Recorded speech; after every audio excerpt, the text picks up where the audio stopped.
you guys? It's me, Nubia here, and on today's video, you read the title, I'm putting beads in my locks. So before I get into this, I would like to say I recorded the footage that you guys are about to watch around November 2020. I think early November or late October 2020. The tutorial or try it out video is not as up to par as it would be if I were to record it today, but stay tuned toward the end so I can give you guys some tips, some things to avoid, and other information regarding putting beads into your locks. I hope you guys enjoyed the video. See you later. What is up, you guys? It's me, Nubia here, and on today's video, you read the title. This is another hair video. Today, I am putting beads in my locks. I will be using 2-strand twists though, because as you saw in this video here, I have 185 locks in my hair, and I was not trying to do 3 beads each lock. 185 locks, that's too much. So I decided to just cut it down in half, kind of. I got these cheap beads online off of Amazon for around $7. I also remember when my mom used to put beads in my hair before I got locks. She used to use bobby pins. I'm gonna be honest, I didn't even search up what I needed. You guys remember how I said I was growing out the middle of my hair? Look. This is what the middle of my head looks like, y'all. And now we're going to get into the rest. So let's see where we are going to grab from. Okay. Boom. So I'm grabbing 2 twists. I have 2. So the bead holes are actually very small. They're about this big or this small, if you guys could see. Ends of my hair is thinner, so it is much easier. All right, you guys, so I'm 2-strand twisting 2 of my locks together. I'm not entirely sure if you guys know how to 2-strand twist. I did slow it down, but if you want a separate video on how to twist and how to braid your locks, let me know. Otherwise, I can give you guys some recommendations if you comment down below, like of some other videos that other people may have made. Like how it would be if it was in a twist without it being a dread. Let me show you. Then my hair is like this. So it's much easier doing twists. So I put my bobby pin right here. Put that big, clean, fresh right here. Then I'm putting 3. Looks like this. I put it through the end.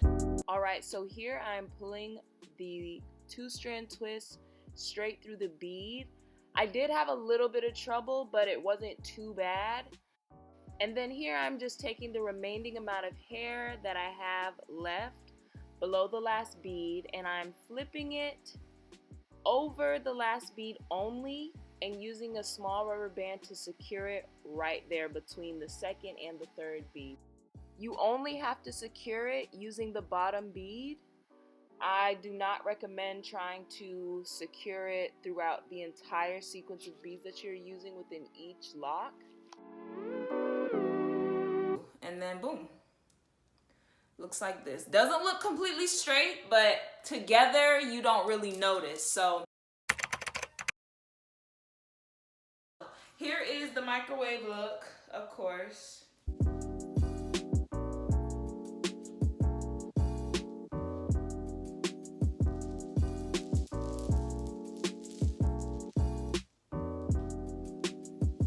If y'all want that up close, here's your up close.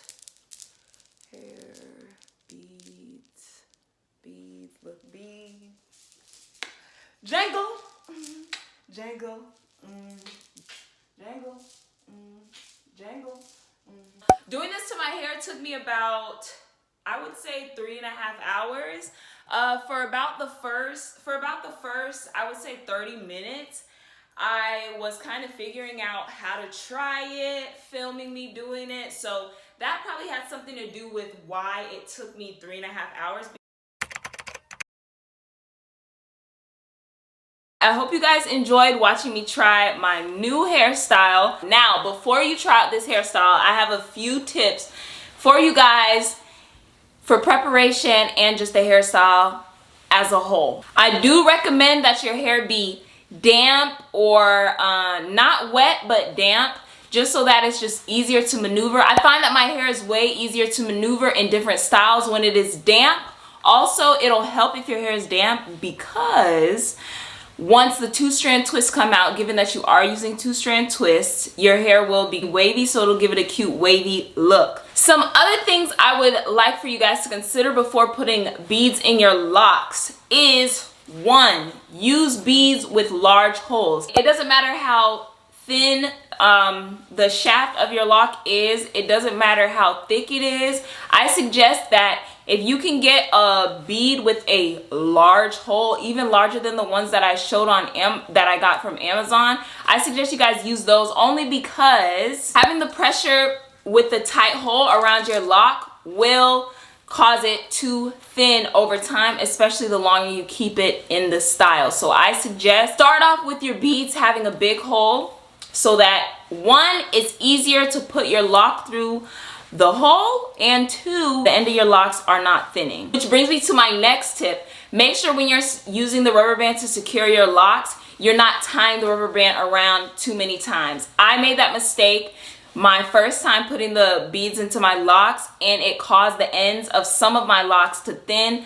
Thankfully, a lot of my locks, the ends were not thin. They were good because I didn't do it too much, but some of them I really did tie it around too many times. So I just suggest that you guys try your best to secure it just enough so that when you're swinging it, you know, the beads are secure, but loose enough that your beads are not thin once you unravel your locks. So I hope you guys enjoyed this video. Make sure to like, comment, subscribe. If you have any questions, I will be doing a hair Q&A very soon, so leave those questions below or in my DM at my social media, which is in the beginning, at the end, and down in the description.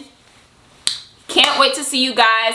My next upload will be Wednesday for the second part of this hairstyle, changing my hair into a bob. I hope you guys enjoy. I'll see you next time. Bye.